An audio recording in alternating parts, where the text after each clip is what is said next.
Hey everyone, my name is Dante and welcome back to Story Hub, your hub for the best stories on Reddit. I got mad all over again writing this because of the sheer amount of disrespect from Total Wine Management.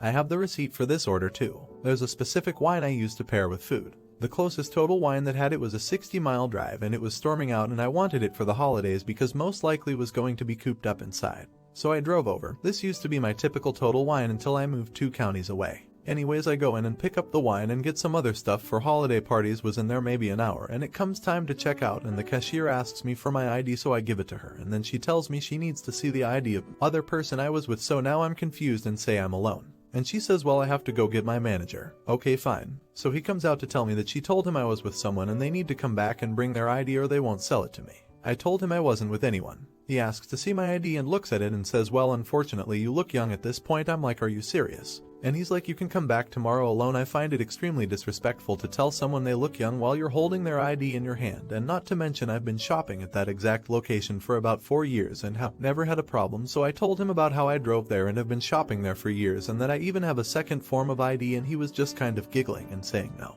So I left very angry and it was late, around 9 p.m. and then I had the about hour and a half drive back home in the rainstorm. So I was home pissed about it all night, and the next day I went into the one close to my house to get the other stuff I was getting. Unfortunately that one was out of the wine, that's why I didn't originally go there. They were pleasant as usual, actually beyond nice, and didn't even ID me, which just goes to show the other location was on some kind of power trip or something. Then I got an email from them to review my experience, which they send every time I go there, and I never do it, but I decided to select the location I had the bad experience at and give feedback on it. So I wrote exactly what happened, and then the next day I got a call from the store manager. Turns out the guy that night was an assistant manager or something. However, he was much more pleasant than the woman that called me. She was extremely rude and condescending and told me that she reviewed the cameras and that someone walked in with me at the same time and that made us party. I told her I didn't know them. She said it didn't matter. So apparently people can't walk into Total Wine at the same time as you. Then she said that the employees were watching me and that the person left 30 minutes before I went to check out and they saw it.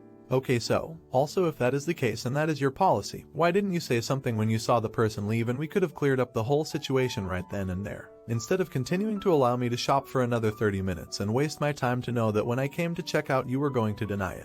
So I told her that even if that is the case, someone can't leave the store, and she said no. To complete the transaction they would have to drive back with their ID. This made me extremely angry because even if that is the case and that is your policy, at least you can offer an apology for the inconvenience or something like that. Not just call me to argue and stir the pot. I was already kind of over it because it had been like 2 days, but just her whole attitude and nastiness about the whole thing was really an insult to injury. So I decided to look up their policy, and their policy clearly states that this only applies to parties at checkout, so the rule is who is with you at checkout, which makes sense or is at least more understandable. Another policy I read which was interesting was that any online order not picked up within a week will issue a full refund to your original payment method. So my friends and I were sitting home drinking the stuff I had got at the other location later that day and telling them what happened, and they were all shocked. I used to work retail for a long time, specifically during COVID, and I know what an inconvenience it is to set up big curbside pickup orders because they take up a lot of space on the order shelf. So drunk and mad I decided to enforce their own policy on them and make a $10,000 order for the soonest possible pickup time, which they promise orders ready in 3 hours. So I made sure to order the cheapest, heaviest bottles I could think of so it can take up the most amount of space in their curbside are, and made sure to only order like 1 or 2 of each so they couldn't just give me a case, they had to get individual ones, and I ordered their whole supply of Tito's since it's popular and it's the holidays and I know people are going to be looking for it. And this Total Wine has its curbside order section in the front behind a counter where you can see it. And I know when customers saw it they would ask for it, and then they would have to explain how someone ordered all 238 bottles and they're back there on reserve. Then they'd probably get grouchy and ask for a manager, but the manager would be busy because I also made sure to order a lot of bottles behind glass so they would have to run around with their keys scrambling to get this order ready. I worked retail and I know how much stuff like this throws off a schedule and annoys the managers. So I loaded up the cart and stopped when I got bored and placed the order. I got the email confirmation which specified that you have to wait for the pickup confirmation email, and that pickup times aren't guaranteed, so I thought for sure they were either going to cancel the order or call me or something. And something interesting that is sent with the email is a pickup policy that states specifically the recipient of the order needs to be 21 so you can have other people in your car not 21. Well, 5 hours later I got the pickup email. It took them longer but I was still surprised. Then later I got a pickup reminder email. Then 3 days later a second reminder. Then 7 days later I got my final notice email, and then on day 10 I got a phone call. It was the manager acting like a completely different person this time, asking when I was coming for the order. At this point I think she knew I was freaking with them because it had been 10 days and she knew my name from the previous feedback thing, because when she called she asked for me by name and my name was on the order, so I told her yeah, I went to pick it up and was told I looked too young. So I just went to the other Total Wine and picked it up, the same stuff there. So then she was mad and said, "Are you seriously not coming to pick this up? Lol, restock." I just said nah. She hung up. Elmo, when your higher up asked you why your store had to refund someone $10,000, explain to them what you did, Elmo. They were supposed to automatically cancel the order at the 7-day mark, but she didn't call me on the 10th day. So I called their customer service line to cancel it and she told me some stores wait until the end of the month to do it.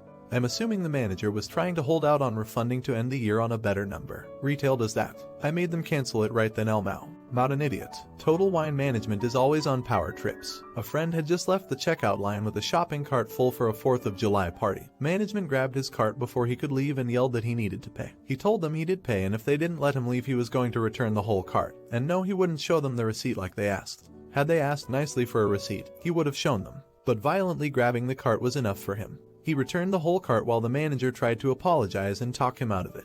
Not an idiot. I tried to buy alcohol on my 21st birthday and was told we can't sell this to you because we don't know what time of the day you were born.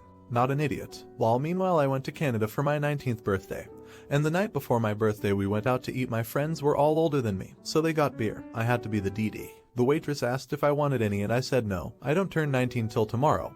And she just said, "That's close enough, you sure?" Now for the next story. This happened less than 2 weeks before Christmas 2022. We had an apartment together for a little less than 3 years and a dog that we rescued when it was a puppy, which makes me sad. At one point we were really in love and would talk about the future. A year and a half ago I lost my job and 3 months later lost my uncle who I was extremely close to. I spiraled and fell into a deep depression. I don't think she knew how to help me and she started hanging out with her girlfriends more, plus she switched jobs and had one day free out of the week between her job and school when we could actually do something together. She would spend 70% of the time that day with friends, so I was alone at home, which just made me worse mentally. We stopped planning trips as much. We'd go to Disneyland, spend the night somewhere on the coast, etc. Fast forward to that fateful day. She was supposed to go to Disneyland with her best friend after work.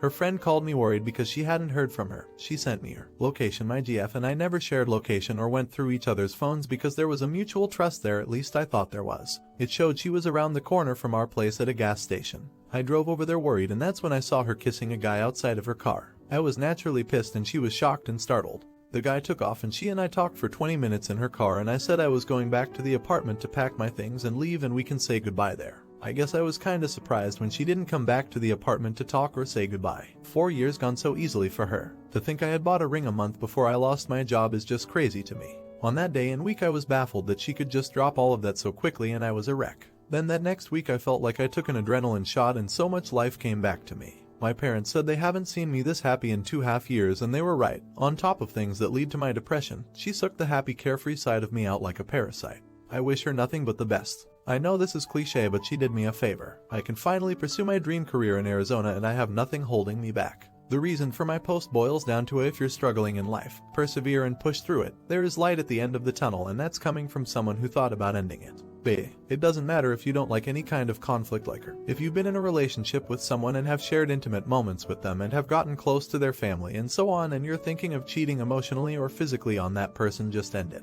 Just end it, you owe it to them. Also, no, I haven't seen my dog since that day, which is the only thing that I'm sad about.